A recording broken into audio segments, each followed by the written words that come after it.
우리 그래서 드디어 이제 서론이 뭐야? 개요라고 그러나요? 그거 뭐라 그러지? 아무튼 그게 끝나고 이제 들어가는 거예요. 본론이 들어가는데 이거를 제가 생각을 해봤어요.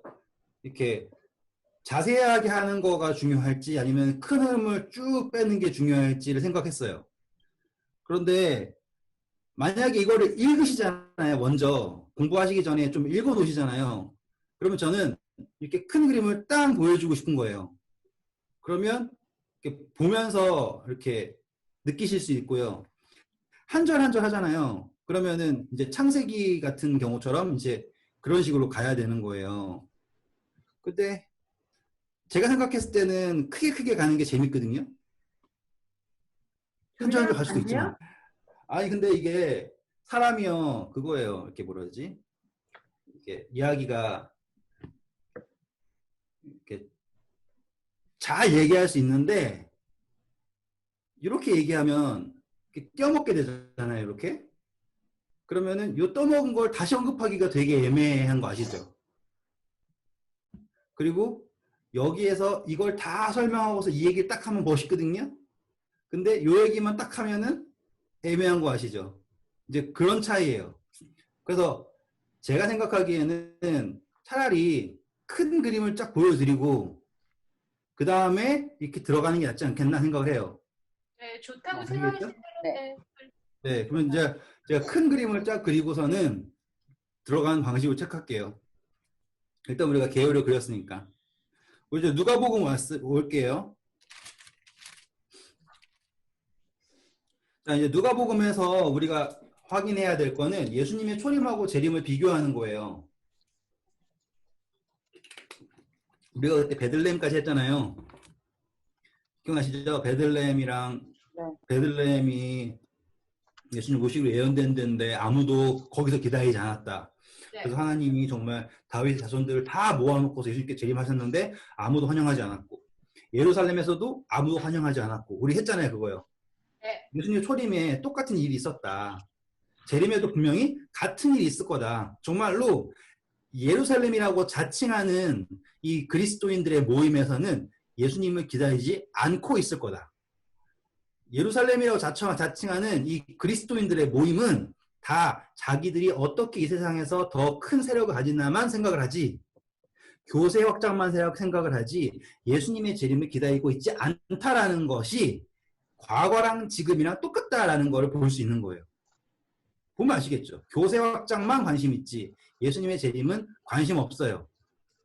그래서 그 대립 사이에서 예수님은 무엇을 말씀하고 싶으실까예요. 그러면은 이 사람들은요 하나님의 이름을 빙자한 자신의 욕구를 채우는 거예요. 그리고 자기들끼리 칭찬하면서 하나님의 칭찬이라고 얘기하는 거죠. 그래서 예수님이 뭐라고 그래요? 너희는 사람의 영광을 구하지만 나는 사람의 영광을 구하지 않는다라고 말씀하시고 시작을 하죠. 그게 요한복음 2장에 나오는 이야기예요. 그러니까 그런 이야기들이 있어요. 이제 그런 거를 보셔야 되는 거죠. 근데 이 예수님의 초림의 사건을 딱 보잖아요. 그러면은 잘 생각해 보세요. 자, 예수님이 초림하시면서 아이들이 다 죽죠. 2살 이하 아이들이 다 죽어요. 똑같이 모세 때도 2살 이하 아이가 다 죽죠. 그래가지고 아론은 살잖아요. 아론은 왜 모세랑 3살 차이 나니까 살잖아요. 아시죠? 아론이랑 모세랑 3살 차이예요. 그래가지고 2살 이하는 죽었지만 아론은 3살이 많아서 살았어요. 그게 그 이야기예요. 그래서 모르셨구나. 아무튼 뭐 모르실 수도 있고요. 근데 그렇단 말이에요. 근데 여기 예수님은요 또 뭐냐면 2살로 다 죽여요. 그럼 이유가 있겠죠. 그럼 이유가 뭐냐면 이 모세 이야기랑 비교해서 보라는 거예요. 아시겠죠? 성경에는 이런 거를 의도적으로 놔두는 거예요. 우리는 성경을 읽을 때 그 의도를 보고 여기에서 여기가 나왔구나. 그러면 나도 당연히 내가 기억하는 이야기 거기를 가봐야겠지. 너무나 분명하게 모세 이야기랑 비교하세요 써 있잖아요. 자, 그런 다음 보세요. 지금 이 아이가 죽게 됐죠. 모세가 죽게 됐죠. 그런데 사실상 죽게 됨으로 누구에게 입양을 가게 돼요 결국에? 공주.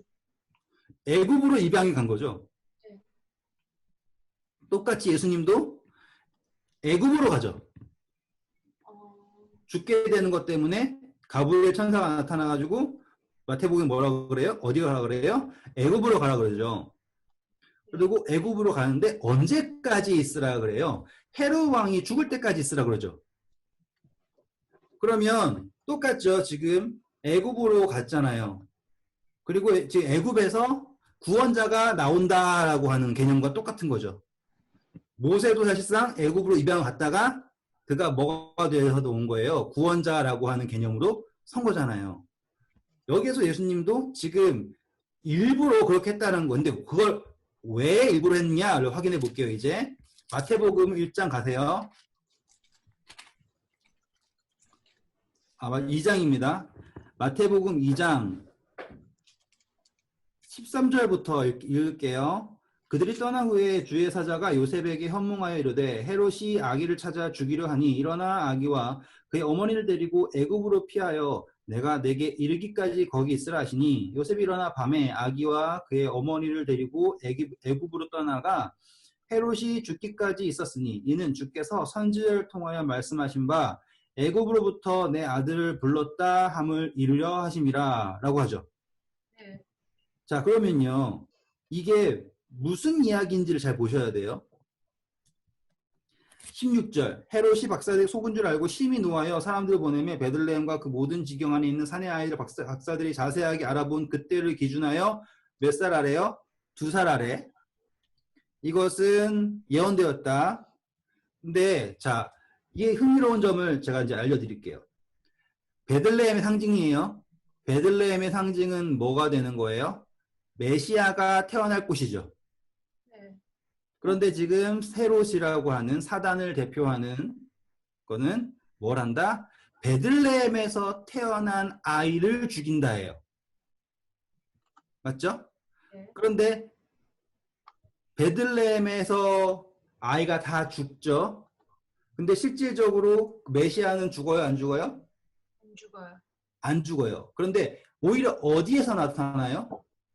애굽이라고 하는 정말 메시아가 나타나야 될 곳과는 정말 상관없는 곳에서 메시아가 나타나는 거죠. 여기까지 이해되십니까? 네. 자, 그러면 베들레헴 혹은 예루살렘이라고 하는 우리가 기대하고 있는 메시아가 태어날 곳에서는 메시아가 있을 수 있는가라는 질문을 갖게 돼요. 똑같은 말로 지금 재림의 전이잖아요. 그렇죠? 이 시간에 우리는 다 어디에서 기대를 하고 있어요? 이 베들레헴이라고 하는 집단. 그렇죠? 그런데 그 집단에는요. 어떤 일이 생길 거냐면 말도 안 되는 일이 생기는 거죠. 핍박이 오는 거예요. 근데 그 핍박이요. 잘 생각하셔야 돼요. 우리 몸을 괴롭히는 게 핍박이라고 생각하잖아요. 근데요. 우리 몸을 괴롭히는 건 핍박도 있지만요. 정확한 핍박은 그 선택을 못하게 하는 모든 수단이 다 핍박이에요. 잘해줘가지고 하나님 안 믿게 하는 것도 핍박이에요. 이해되시겠어요? 네. 아이가 있습니다. 아이는 여기서 아이들이 다 죽는데요. 그러면은 뭐 어떤 일이 일어난다예요? 아이들이 육체적으로 죽는다. 반대로 영적으로 죽는다라고 하는 이야기도 갈 수 있겠죠. 네. 그러면 예수님 오셨을 때 가장 심각한 증거가 뭐였냐면 아이들이 다 죽는 거였어요. 그러면 지금도 예수님 오시기 전에 가장 심각하게 일어날 것은 아이들이 죽는다라는 게 될 수 있겠죠. 이해되시죠? 이게 첫 번째 적용할 수 있는 거예요. 두 번째 적용할 수 있는 건요. 이 아이들이요. 누구 때문에 죽었냐예요. 그런데 생각하기를 헤롯 때문에 죽었다라고 할 수 있죠. 그런데 반대로 누구의 이름으로 죽었냐도 할 수 있어요. 예수 그리스도의 이름으로 인해서 죽은 것도 있죠. 그러면 두 가지가 떠요. 아이들이 죽는데요. 영적으로 죽는데요. 첫 번째. 두 번째. 아이들이요. 예수 그리스도의 이름으로 의해서 죽을 수 있어요. 그러면 이거는 뭐랑 가까운 거예요? 순교랑 가까운 거죠. 그쵸? 자, 그러면 우리 요엘서의 이야기 한번 확인해 볼게요. 그냥 제가 너무 어려우면 꼭 얘기해 주세요. 호세아 다음에 요엘서라는 게 있어요.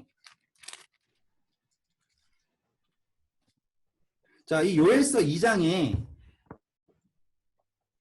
18절 읽을게요. 그때에 여호와께서 자기의 땅을 극진히 사랑하시어 그의 백성을 불쌍히 여기실 것이다. 자, 이거랑 우리가 뭐랑 연결하면 되면 하나님 세상을 이처럼 사랑하사 독생자를 주셨으니 라고 하는 것과 연관시켜서 한번 생각을 해보세요. 자, 그러면 쭉 내려가서 23절 이른 비와 늦은 비가 내려요. 이거는 성경에서 이른 비, 늦은 비는 다 성령을 상징합니다. 여기까지. 읽으셨죠? 그리고 쭉 내려가 볼게요. 28절. 이른 비와 늦은 비에 대해서 28절 뭐라고 설명하냐면 그 후에 내가 내 영을 만민에게 부어주리니 하고서는 강조점이 뭐예요? 너희 자녀들이 장래일을 말할 것이며 너희 늙은이는 꿈을 꾸며 너희 젊은이 이상을 볼 것이며 그때 내가 또 내 영을 남종과 여종에게 부어줄 것이며 라고 하면서 예언의 이야기가 나와요. 성령의 역사가 일어날 것을 얘기한다고요. 제가 말씀드렸죠. 예수님의 초림에 있어서 가장 분명한 사인은 뭐였냐면 아이들이 죽는 거였다고요.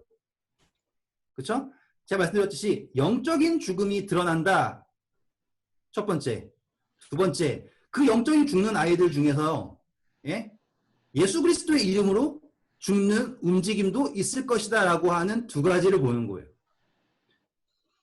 이게 예수님의 재림 직전에 가장 분명하게 일어날 사인이에요. 왜? 요엘서에 나온 것처럼 자녀들이 장래일을 말하고 늙은이가 이상을 보고요.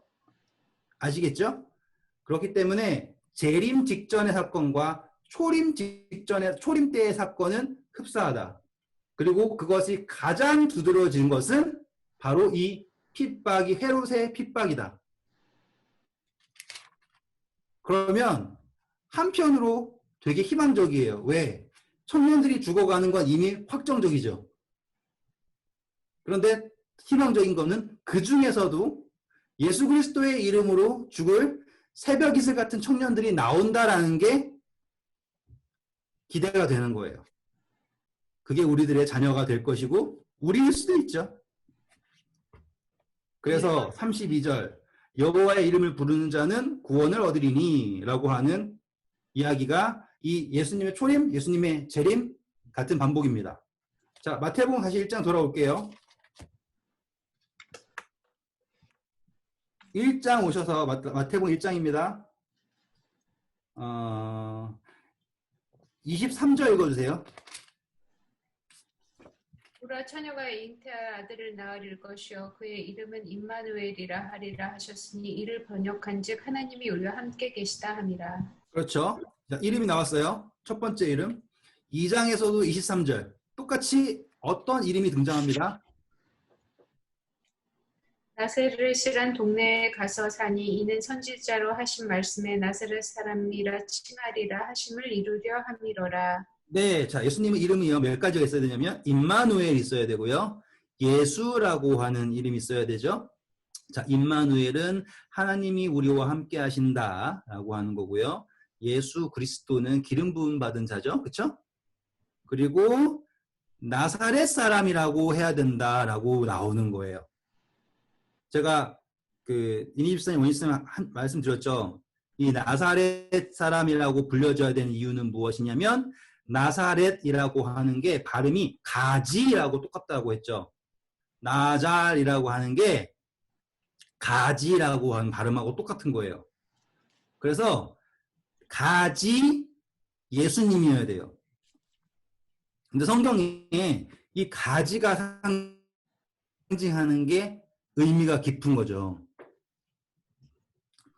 홍수가 일어나고 비둘기가 와서 뭘 집었다가 갔다 그랬어요. 제가 그때 가지를 집어가죠. 올리브 감람류 나무 가지. 그것이 뭘 상징해요? 새 땅을 상징하는 증거가 되었죠. 예수님이 침례 받으실 때도 하늘에서 비둘기가 내려오죠. 성령이 비둘기처럼. 노아 방주에서도 비둘기가 와가지고 가지 위에 앉은 거잖아요. 올리브 가지 위에. 똑같이 여기에서도 예수님이요. 나사렛 사람이라고 불려야 되는 것은 예수님이 가지라는 것을 강조해야 되기 때문에 그래서 성령님이 예수님 가지 나사렛 예수에게 앉아가지고 뭘 한 거예요? 새 땅이 드러났다. 새 땅이 시작되었다라는 것을 설명하기 위해서 예수님이 상징적으로 가지 예수님이라고 되는 거예요. 그러니 사람들이 생각했을 때는 뭔 소리야 할 수 있지만요. 예수님은 항상 자신을 나사렛 예수 그리스도라고 설명하고 가는 거예요. 가지인데요. 기름 부음 받은 가지 뭐예요? 올리브 가지라고요. 이것이 꺾여가지고 들려서 방주로 돌아갔을 때 하늘로 돌아갔을 때 뭐가 되었다? 땅이 물로부터 말랐다. 다시 말하면 죄가 끝이 났다라고 하는 것에 증거가 된다라고 하는 분이 바로 예수님이다라는 걸 하기 위해서 하나님이 우리와 함께 계셔서 임마누엘 하셔서 나사렛 예수 그리스도가 되셨다. 기름 부음 받은 가지 사람이 되셨다. 라는 거를 설명하는 거예요. 그게 마태복음 1장 그리고 2장에 나와 있는 이름에 관한 설명인 거죠. 자, 그러면 우리가 이제 나사렛이라고 하는 것이 나잘이라고 하는 가지라고 했잖아요. 자, 이사야서 11장 1절 빨리 읽고 갈게요. 큰 그림을 보여주는 구절들이기 때문에 확인하고 가는 거예요. 이사야서 11장 1절 읽어주세요.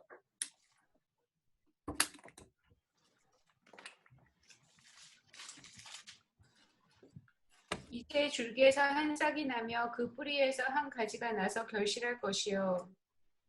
네, 그게 바로 예수님입니다. 한 가지. 맞죠? 그 다음에 예레미야 23장 5절. 나 여호와가 말하노라. 보라, 때가 이르리니 내가 다윗에게 한 의로운 가지를 일으킬 것이라. 그가 왕이 되어 지혜롭게 행사하며 세상에서 공평과 정의를 행할 것이며. 그렇죠. 지금 계속 이 가지가 뭘 상징하고 있다고요? 예수님이라고 몰아가고 있잖아요. 그러니까 예수님이 스스로를 가지라고 소개하면 사람들이 성경을 암송하는 사람들이면 예? 가지라고 하는 거 계속 반응할 거 아니에요. 그럼 예수님이 가지 예수 그리스도라고 하면은 이거는 도무지 부인할 수 없는 호칭이잖아요. 근데도 못 알아먹는 거예요.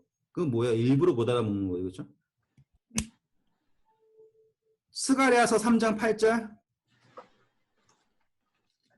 대제사장 여호수아야, 너와 내 앞에 앉은 내 동료들은 내 말을 들을 것이니라. 이들은 예표의 사람들이라. 내가 내 종 싹을 나게 하리라. 자, 뭐라고 합니까? 한 순이 난다 그러죠. 산, 싹, 순. 예. 요게 가지예요. 6장 12절 같은 책. 말하여 이르기를 만군의 여호와께서 이같이 말씀하시되 보라, 싹이라 이름하는 사람이 자기 곳에서 돋아나서 여호와의 전을 건축하리라. 네. 자, 이거를 해석하기 나름은 뭐 이걸 해가지고는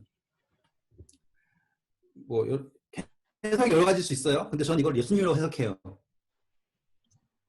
그래서 이 싹이라고 하는 존재가 예수님이다. 그래서 그분이 뭘 건축하고 있다? 그분은 모퉁이 돌이 되시고 우리가 그분과 함께 지어감을 받는다. 예루살렘을 건축할 테다라고 하는 실질적인 예루살렘, 상징적인 예루살렘. 이제 어떤 사람도 이걸 스룹바벨이라고 하는 사람도 있어요. 왜냐하면 스룹바벨 성전을 지었잖아요. 근데 저는 이거를 예수님으로 바라보는 게 훨씬 더 적합하다고 생각해서 알려드린 거예요.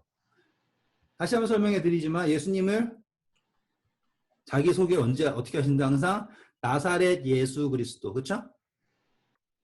똑같이 그 이름을 부를 때마다 이 사람들은 뭘 기억할 수밖에 없다? 구약에 예언된 모든 내용들이 가지라고 하는 것들을 기억할 수밖에 없다. 다윗의 가지구나. 거기에 열매가 맺는구나. 그게 이 마태복음 1장, 2장에서 나오는 겁니다. 왜일까요? 1장에 뭐가 나왔어요? 족보가 나왔죠? 그렇죠. 그럼 뭐예요? 왕의 계보였잖아요. 네. 제가 말씀드렸듯이, 안 했구나. 죄송해요. 안 했구나, 우리. 자, 1장 가볼게요. 1장에 왕의 족보가 나와요. 1장 1절 볼게요. 마태복음 1장 1절. 자, 1장 1절 옆에다가요. 성경절 2개만 적어 놓고 시작할게요. 디도서 3장 9절. 디도서 3장 9절. 그리고 디모데전서 1장 4절. 이렇게 적어 놓고 시작할게요. 누가 족보 물어보면 먼저 이거부터 읽고 시작하세요. 디도서 3장 9절, 디모데전서 1장 4절. 읽어주세요. 디도서부터 읽어주세요. 그러나 어리석은 변론과 족보 이야기와 분쟁과 율법에 대한 다툼을 피하라. 이것은 네. 무익한 것이다. 지금 뭘 하지 말라 그래요? 족보 다투지 말라 그러죠? 이 마태복음 가지고 족보를 따지기 시작해요. 그런데 이 족보는 그 족보가 우리가 생각하는 족보가 아니에요. 이거는 의도적으로 왕의 계보를 맞춘 족보이지 완벽하게 맞춘 족보가 아니다라는 걸 이해해야 돼요. 이게 무슨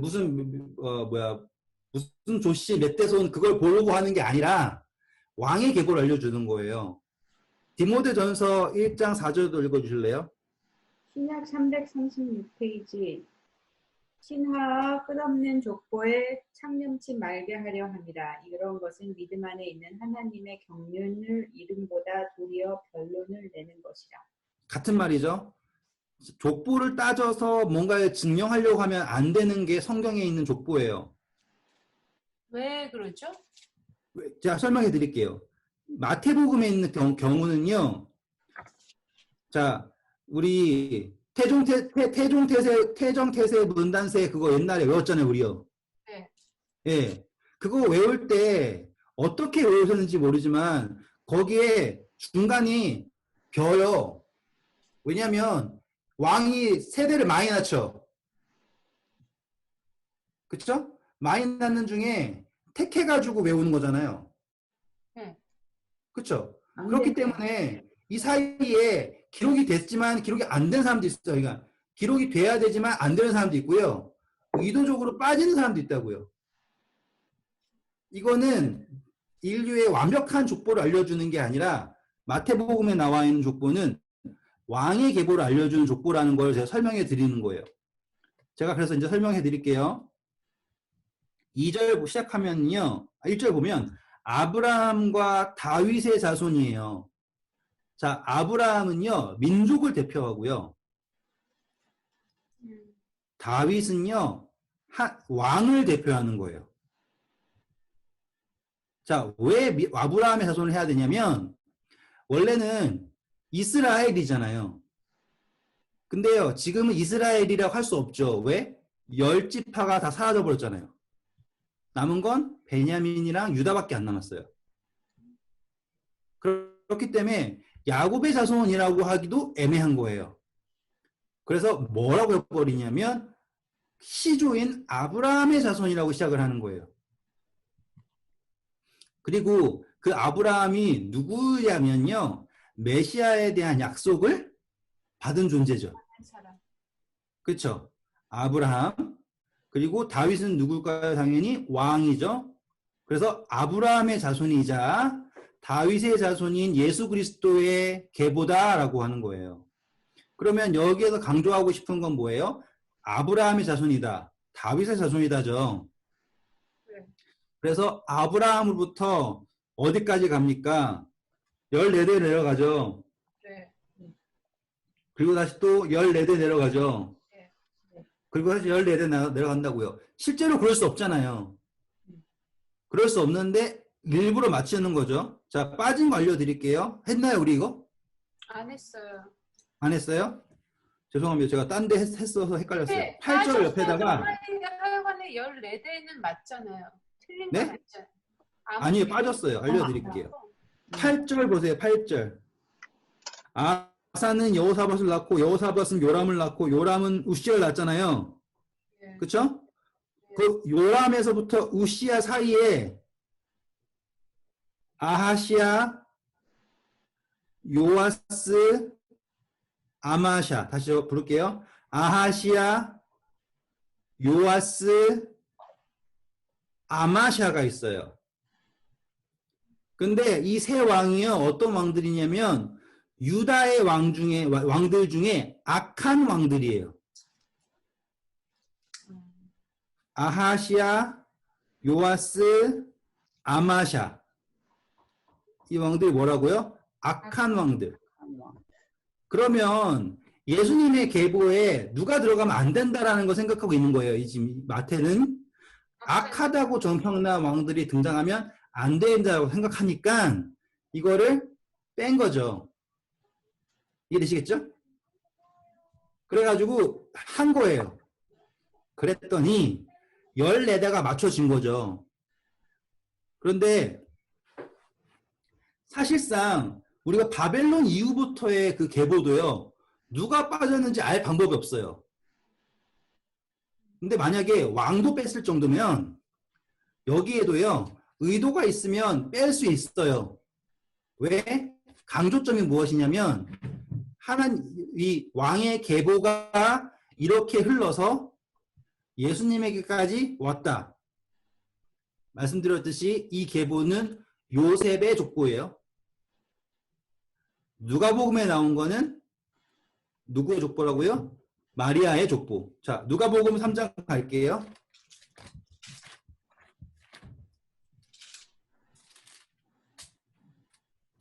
이렇게 저처럼 이렇게 잡고 하세요. 이렇게 마태복음 1장 잡고 누가복음 3장 잡고 이렇게 하세요. 자, 해볼게요. 누가복음 3장 가셔서요. 23절부터인데 예수께서 가르치심을 시작하실 때 30제쯤 되시니라. 사람이 아는 대로는 요셉의 어떻게 시작합니까? 사람들이 아는 대로는 요셉의 아들이니 요셉이는 헬리오 하고서 시작을 하는 거예요. 그리고서는 쭉 가는데 마단 레위 가족. 근데 보세요. 왕 이름 나오는 거 있어요? 없어요. 없어요. 왕 이름 하나도 안 나오고요. 그 좋다는 솔로몬도 안 나오죠? 31절. 그 위는 멜레아요. 그 위는 맨나요. 그 위는 맞다요. 그 위는 나단이요. 그 위는 다윗이다 라고 나오죠. 그러면은 여기에는 뭐가 없다? 왕의 계보가 없다. 이거는 누구의 계보니까? 인간의 계보니까. 이해되시겠죠? 그래가지고 38절. 하지만 그 인간은 어디까지 갑니까? 그 위는 에노스요. 그 위는 셋이요. 그 위는 아담이요. 그 위는 하나님이시다 알아요. 그러면 누가복음은요. 모든 인류를 구원하시는 예수님을 말씀하고 있는 거겠죠. 마가복음은 정통 왕이라고 하는 예수님이고. 그 차이예요. 근데 이게 왜 마리아의 족보예요? 요셉의 족보네? 근데 말은 요셉이라고 하지만요. 마리아가 요셉에게 결혼한 순간부터 마리아는 누구의 사람이에요? 요셉에게 들어간 사람이에요. 네. 생각해보세요. 족보가 둘인데 족보가 둘 다 달라요. 그럼 둘 중에 하나는 맞아야 될 거 아닙니까? 아니면 전부 다 개명했을 것도 아니고. 그래서 말씀드렸잖아요. 마태복음에는요. 현몽도 누구한테 하냐면 요셉한테예요. 마리아가 등장하지도 않아요. 마태복음에. 누가복음에요? 요셉이 등장하지도 않아요. 왜? 모든 게 다 마리아에게 다 이루어져요. 그 차이를 보셔야 돼요. 뭐야. 한 것도 없는데 벌써 37분이야. 세상에. 자, 그러면 이제 어디로 오셔야 되냐면 나사렛 사람이다라는 것도 이해하셨죠? 네. 예. 자, 이제 누가복음 오겠습니다.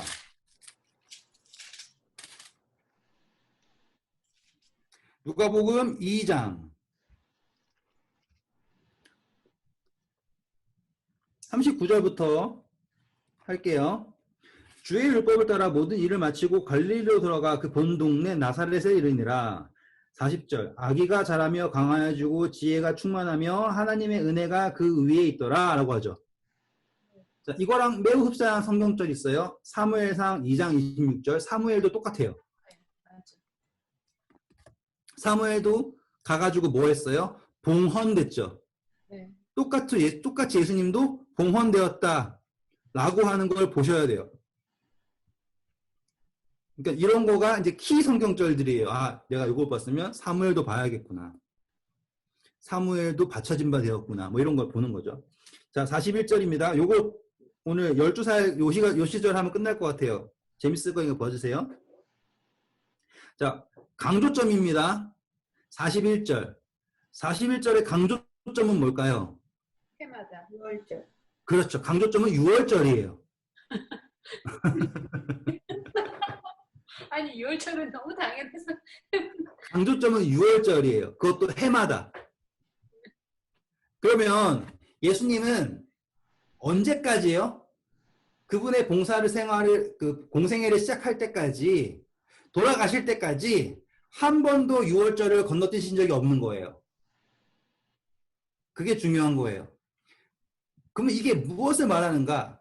이 아이가 1살 때부터 12살이 될 때까지 매번, 그러면 12번을 뭘 봤습니까? 이 6월절을 본 거예요. 이해되셨죠? 그런데 이 6월절을 보면서 예수님이 무엇을 깨달았는가예요. 첫 번째로 성모 마리아는 아니에요. 왜냐하면 성모 마리아 치고는 아들한테 가르쳐준 게 아무것도 없어요. 아는 것도 없죠. 그렇죠? 근데 예수님이 갑자기 가족을 떠나가지고 혼자 남죠. 성전에. 네, 그게 왜 남았을까요? 저 지금 이거 성경적 안 읽고서 얘기하는 거예요. 아신다고 전제하고. 왜 남았을까요?예요. 그리고 왜 하필 12살 때? 자, 이 성경에서 12살은 성인이에요. 성경에서의 12살은 성인. 그래서 이 예수님이 성인이 되셨을 때 스스로 예루살렘에 남으셨다라는 것은 무슨 의미인가예요. 가족이 가르쳤다가 아니라 예수님 스스로 뭘 깨달았다? 내가 아버지 집에 있어야 할 것을 말하죠. 그렇죠? 그럼 예수님은 지금 자기가 누구라는 걸 인지한 상태인 거예요. 하나님의 아들이라는 것을 인지한 상태고요. 자기가 있어야 될 곳이 어디인 것도 아신 거죠. 와, 제가 그때 했던 거 기억나시나요? 우리 삼각형 그리고서는 영육신이 있었잖아요. 이렇게. 그때 예수님이요. 우리처럼 배워서 깨닫는 분이 아니라 그분은 그 믿음의 고리가 있다고요. 그렇죠? 그래가지고 그 믿음의 고리로 모든 걸 배울 수 있는 거예요. 왜? 하나님의 율법은 어디에 기록되어 있습니까? 마음에 기록되어 있으니까.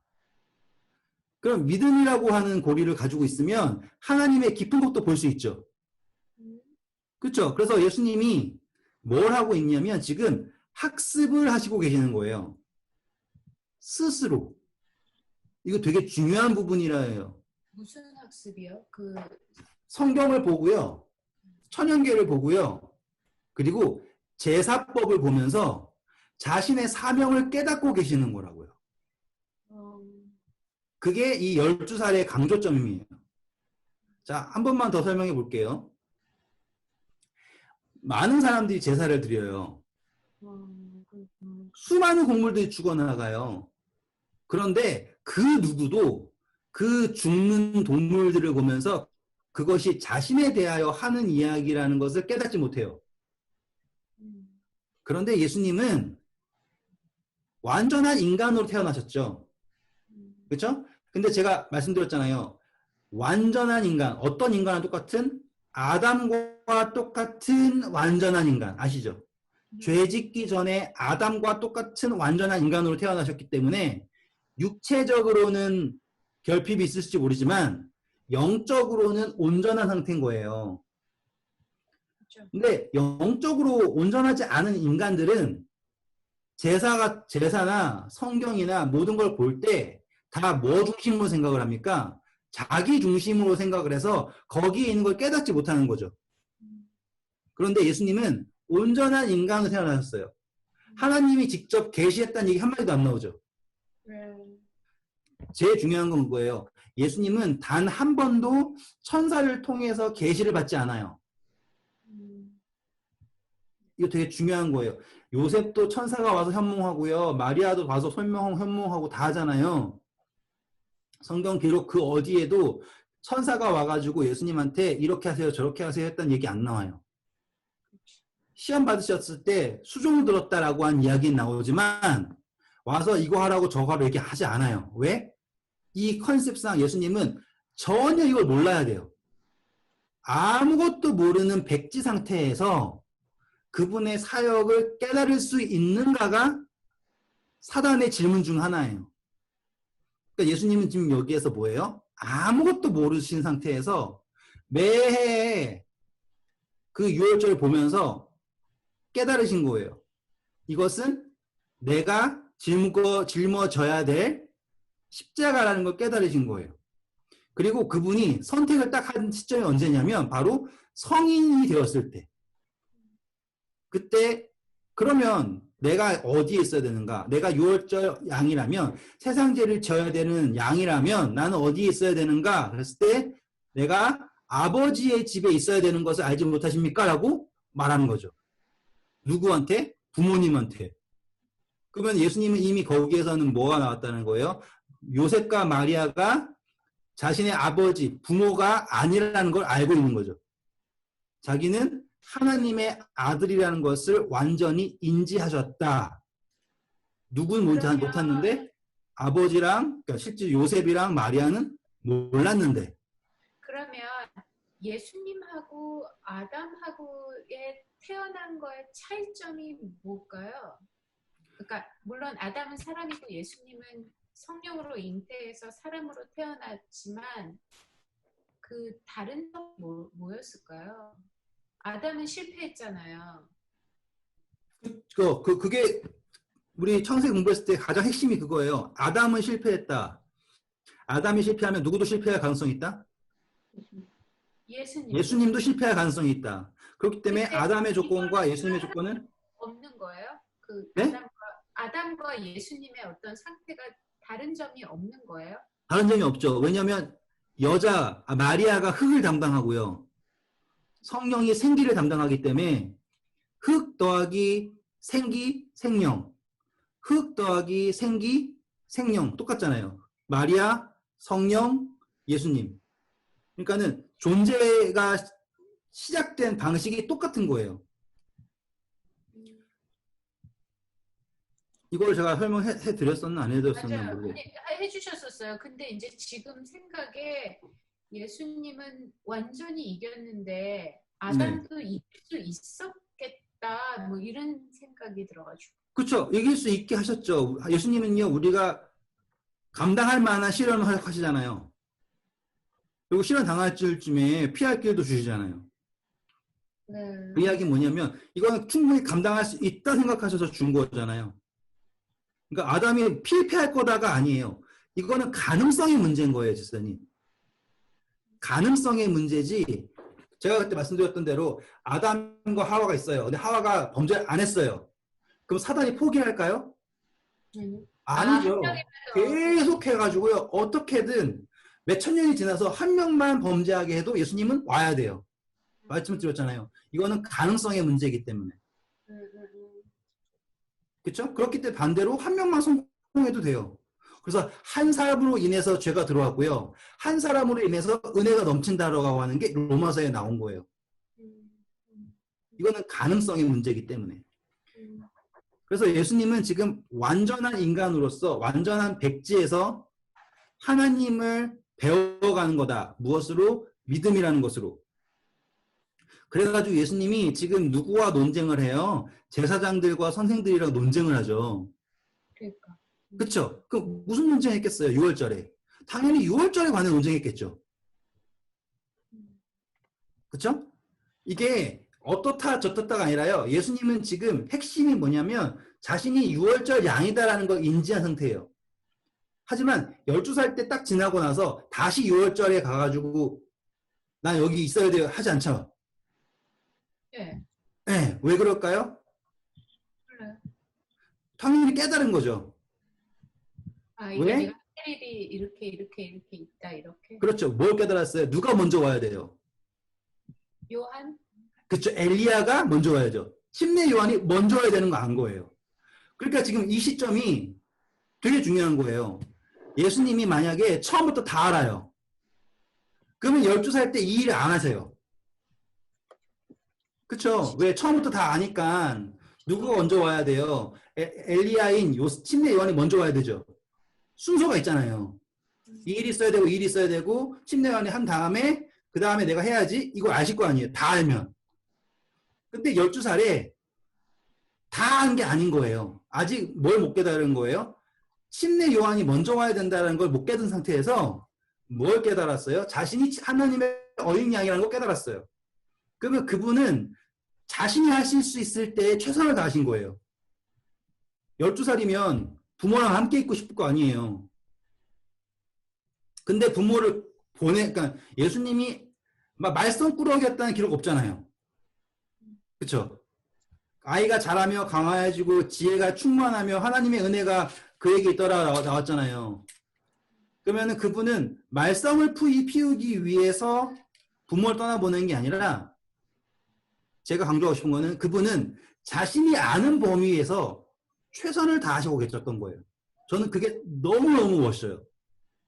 멋있네요. 예수님은? 근데 저는 그런 거예요. 네. 그 뭐지?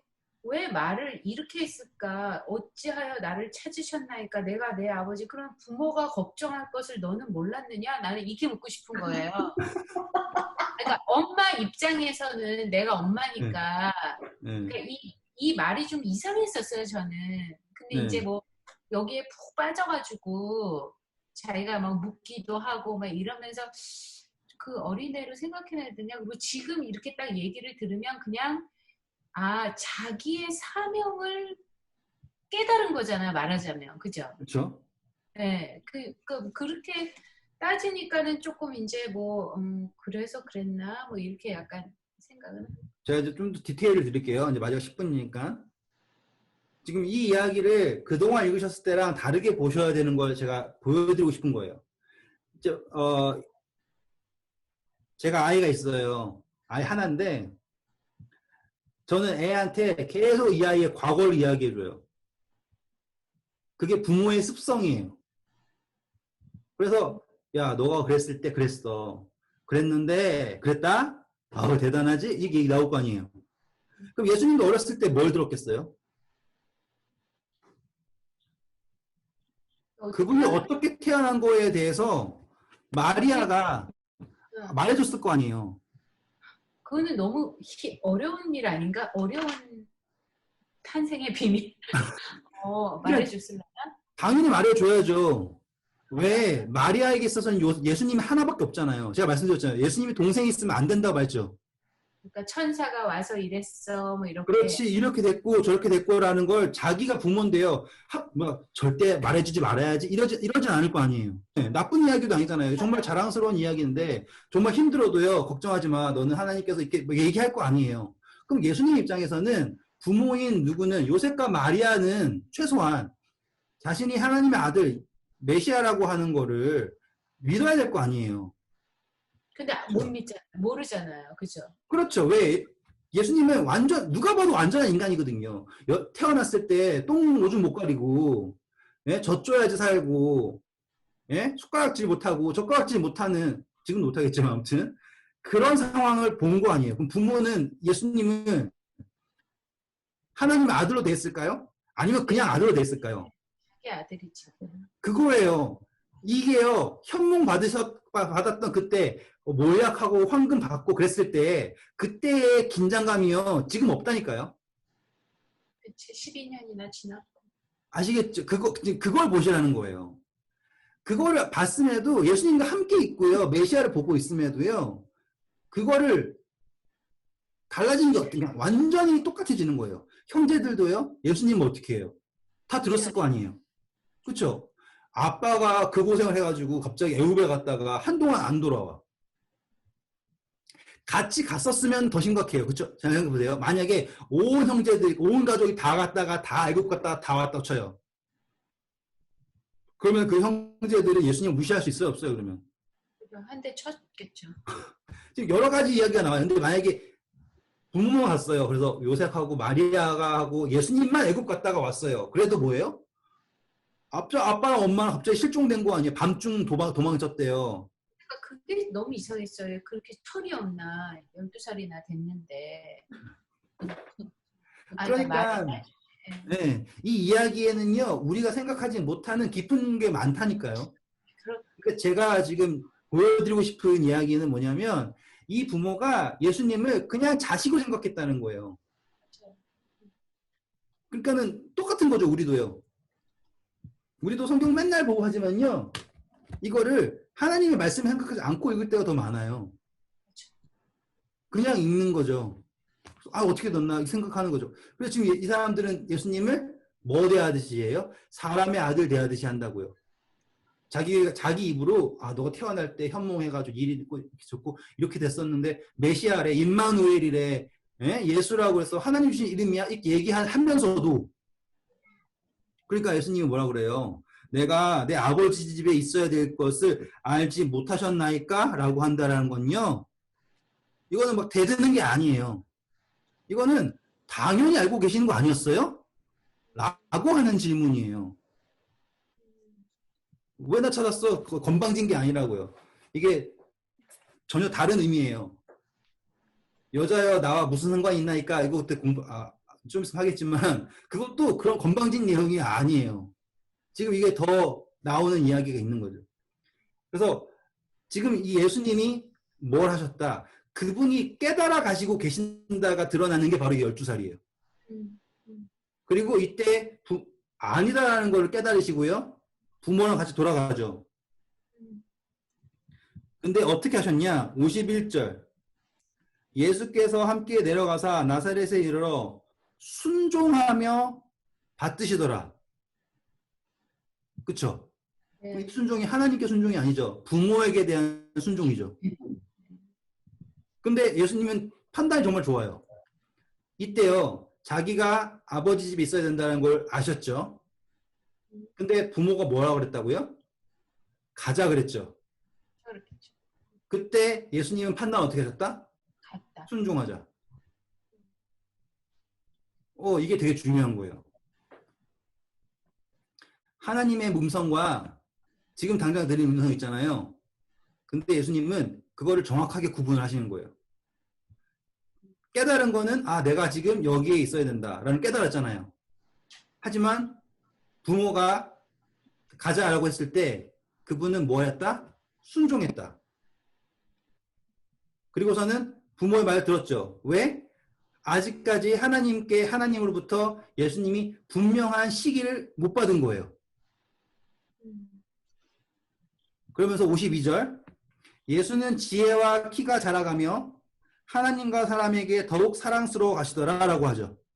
중요한 건 뭐예요? 지혜가 자라간다 해요. 다시 말하면 배워가고 있다 해요. 예수님은 완벽하게 안 상태에서 하신 게 아니다라는 것을 설명하는 거예요. 지금 이게. 그러네. 그분이 아는 범위에서 최선을 다하시는 거예요. 그러면 그 다음에도 6월절 가셨겠죠. 그 다음에도 갔겠죠. 언제까지요? 30살 될 때까지도 가신 거예요. 그러면 그분 입장에서는요. 세상의 죄, 슬픔 모든 걸 다 아시는 입장에서 품성이 완성된 상태잖아요. 지금 그분은. 대신 아직 뭐만 안 받았어요? 성령의 능력, 하나님의 능력과의 교감이 안 됐을 뿐이지 하나님의 품성으로서는 완성된 상태인 거예요. 그러면 그분에게는 뭐가 있을까요? 팔복에 나오는 의에 줄이고 목마르고 그쵸? 화평케 온유 애통 그것이 다 예수님 안에 있는 거예요. 그러면 그분은 1초라도 빨리 십자가 위에 달려가고 싶으시겠죠. 그렇잖아요. 지금 당연히 예수님에게 있어서는요. 지금 빨리 1초라도 빨리 구하고 싶은 게 그의 마음이잖아요. 근데 그분은 끝까지 순종하고 기다리신 거예요. 누가 나타날 때까지? 엘리야가 나타날 때까지. 그랬는데 30년이 지나고 30살이 됐을 때예요. 제 말은 12년에서 18년이겠죠. 지나고 갑자기 누군가가 외치기 시작을 하는 거예요. 그게 누구겠어요? 침례 요한인 거예요. 근데 그의 외침이 예수님이 계신 나사렛에서 외치지 않아요. 예수님 나사렛에 있잖아요. 침례 어디서 외쳐요? 예루살렘에 있는 요단강 밑에서 여기서 외친다고요. 그럼 이게 소문이 나겠죠. 그래서 6개월 먼저 외치기 시작했거든요. 침례 요한 6개월 먼저 태어나고 6개월 먼저 외쳐가지고 7째 달 되는 예수님을 침례 주는 거예요. 성경적으로 되게 대단하죠. 그렇죠? 7째 달 되는 예수님을 침례 주는 거예요. 아무튼 그러면은 여기에 나사렛에 있던 예수님이요. 소문을 듣는 거예요.